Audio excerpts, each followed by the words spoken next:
Good morning and welcome to Ask the Expert. I'm Joe Taylor.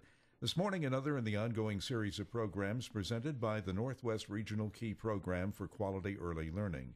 The program, through the Northwest Institute of Research, oversees a grant from the Office of Child Development and Early Learning at the Pennsylvania Department of Human Services and the Department of Education. The goal of the program is to improve the outcomes for young children as they prepare for school. John Posa from the Pennsylvania Key is the host of the program and is with us throughout the series. And this morning, John, I understand we have someone on from the far other part of the state. Yes, we do. From near Philadelphia, Narberth, Pennsylvania, we have Zach O'Hora on today. And Zach is the author-illustrator of the children's book, My Cousin Momo, which is the 2018 Pennsylvania One Book EveryYoung Child selection. And Zach is also the author of the acclaimed No Fitz Nilsson and the Not So Quiet Library, and is the illustrator of the New York Times bestseller, Wolfie the Bunny. So welcome to the program, Zach. Yes, thanks for having me. It's great to be here. Good to have you. We're going to talk about the PA1 book primarily on our show today, My Cousin Momo.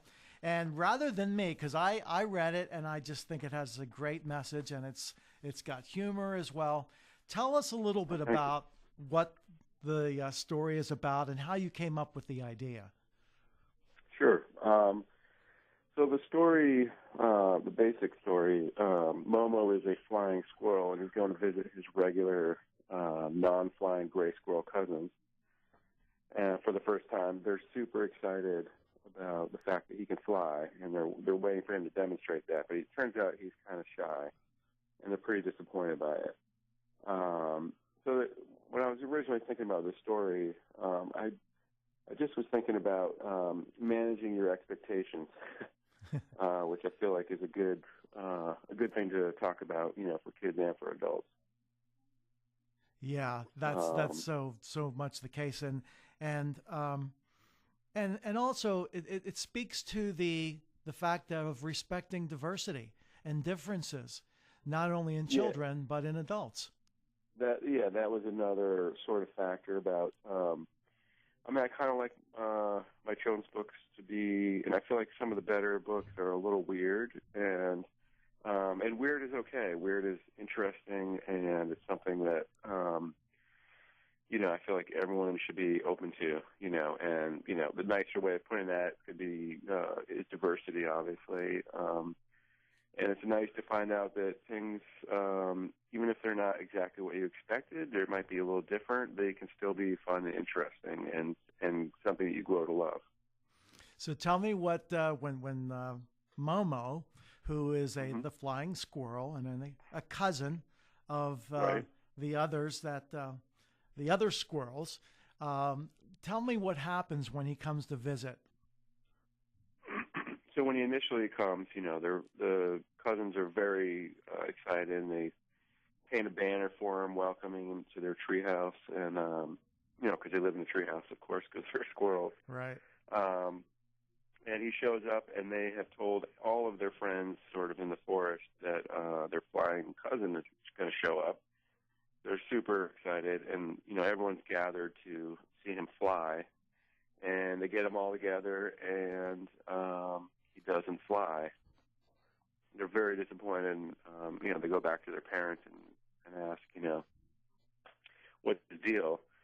And the parents say, give him some time, just let him, acclimate to, being in a new neighborhood, and, maybe he's a little shy, he needs some time. So they decided to play other games that don't really include flying.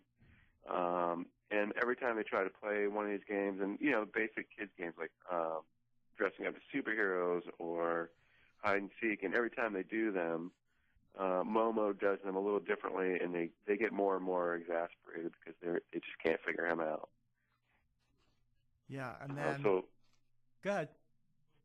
That ends up leading to them, kind of yelling at him and saying that he's no fun, and kind of telling him they wish they had someone else over instead of him.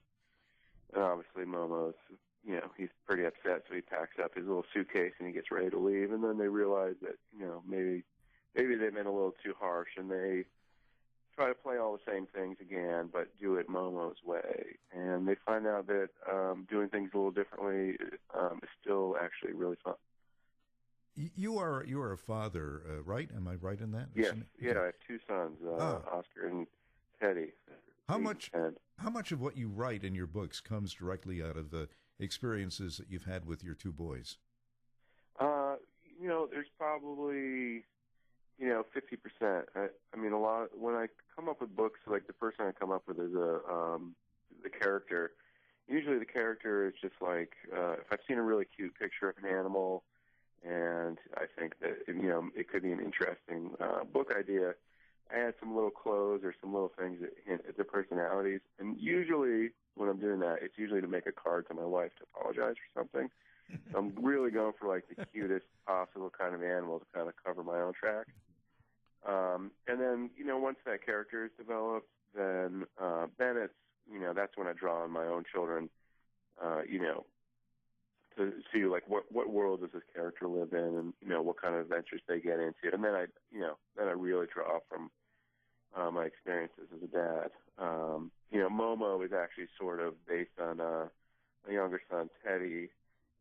He didn't talk much. He was very, very shy, very reticent to talk for a few years. Like when he was, probably 3 to 6. He was a little mysterious, so he kind of was a stand-in for Momo too.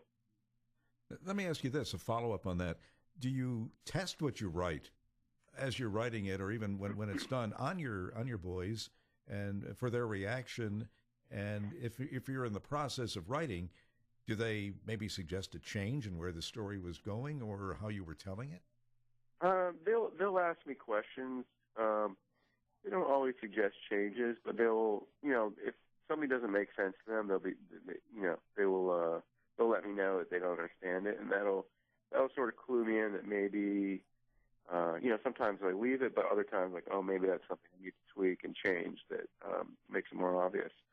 So they are the good first line of editorial and art direction, and I take their responses pretty seriously. Now I have to ask you, where did the name Momo come from? So Momo is a flying squirrel, and when I first found a photo of flying squirrels, I found Japanese flying squirrels, and the Japanese name for flying squirrel is Momunga. So I shortened that down to Momo, which just seemed kind of like a fun name that fit the character. Interesting. And for our listeners who may not be aware, Zach is a previous author of an earlier Pennsylvania One book, EveryYoung Child selection, Stop Snoring Bernard. I remember that fondly, and it's kind of, it's kind of like somewhat similar in the quirkiness of the character, but still sent a strong message. And so folks that may not be familiar with that book, kind of enlighten them as far as what that storyline was about. Sure. Stop Snoring Bernard is about a sea otter who lives at the zoo who snores. And in nature, sea otters often nap together, and they actually hold hands, and scientists call it an otter raft. Sometimes up to 50 otters will hold hands while they're napping. So I was thinking that it would be kind of funny if, since their heads are next to each other and you got 50 otters sleeping together, if someone's snoring loud, it's going to cause some problems. And that's exactly what happens. And the otters, they're sleep deprived and they've had it. There's one in particular, Grumpy Giles is his name, that, tells him to snore somewhere else.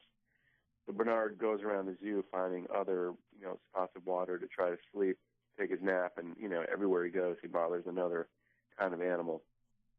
And in the end, not to give away all the spoilers, but, the otters, they realize that they actually can't sleep very well without him being there, and so they go looking for him, and, in the nick of time, they catch him before he leaves the zoo and invite him back and realize that, they have to put up with the snoring because, he's part of their family, and they love each other, and that's another way of kind of demonstrating that, like, even when they're their own families, not everyone's perfect. Someone might do something annoying, but, the overall, because you love that person, you can put up with some of their of the more annoying sides.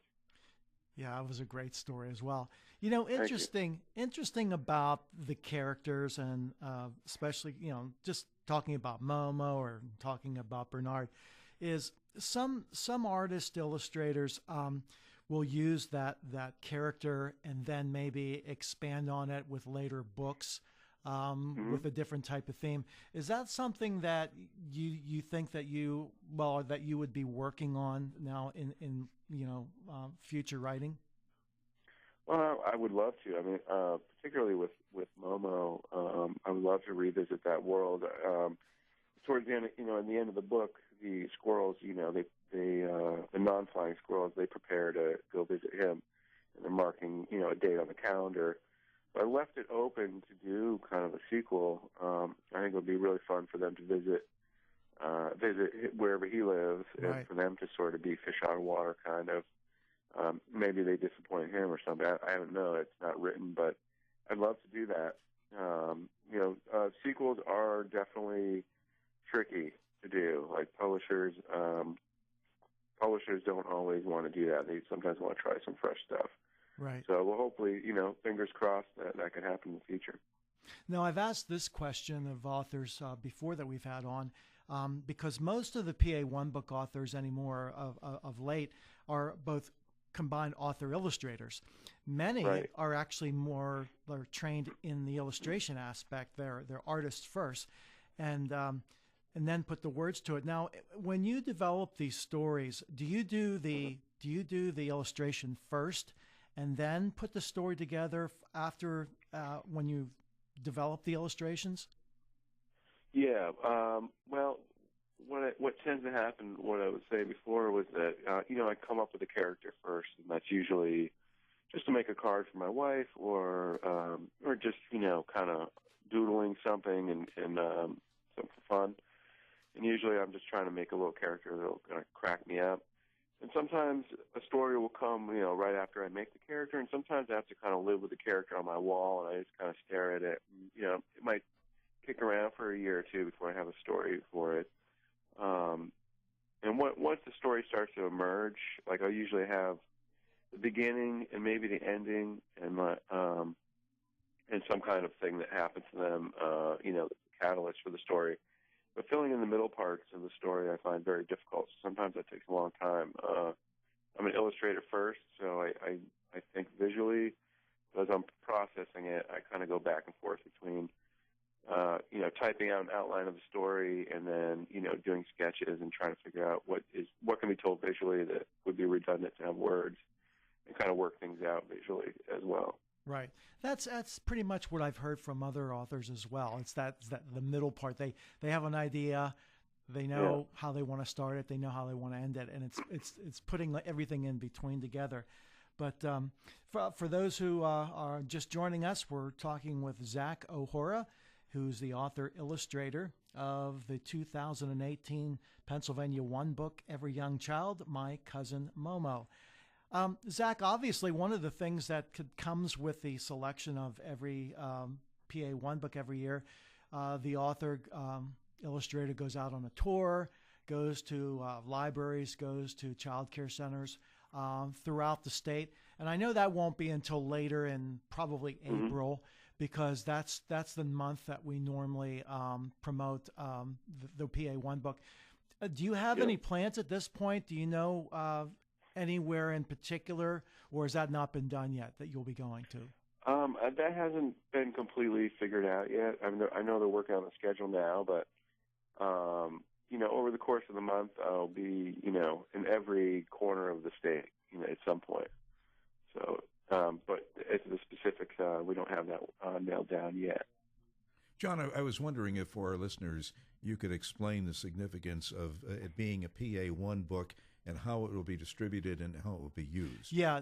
Typically, Joe, every licensed child care center receives the book, and there's a whole method to utilizing the book during the month of April, where it's read to children. There are projects where you utilize the theme of the book for different story times with children, and that's encouraged throughout the month. And then also, it's also a time where whether it's a library or whether it's child care centers, encourage anyone to go and read the book to a child, or read to any book to a child, because that literacy is so very important for youngsters, and that's kind of what the whole theme about, and that's why I think we're now in the 12th year, if I'm not mistaken, of the PA. I think 2018, yes, will be the 13th year. Yeah, 13th year coming up in 2018. So that's why it was developed,